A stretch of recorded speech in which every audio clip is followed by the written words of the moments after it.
আল্লাহ পাক অর্ডার করলেন, মুসা রে, এই কালেমার দাওয়াত সর্বপ্রথম নিয়ে যেতে হবে ফিরাউনের দরবারে।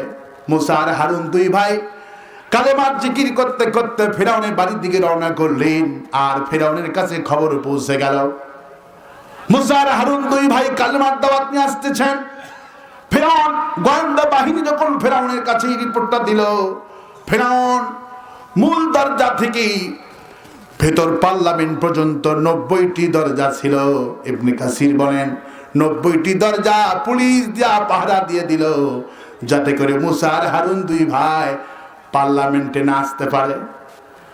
মুসা দরজার কাছে গেলেন, যেদিকে পুলিশ, দরজা বন্ধ। আল্লাহ পাক বলে, মুসা ধমকে দাঁড়ালে কেন প্রবেশ করো? আল্লাহ কিভাবে প্রবেশ করব? দরজা তো পুলিশ দিয়া বন্ধ করছে। আল্লাহ পাক বলে, মুসারে আমি যেহেতু পাঠাইছি, দরজা তো খুলবে। ওয়ামা তিলকা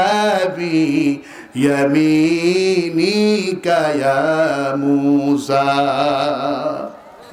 মুসা তোমার হাতে কি লাঠি?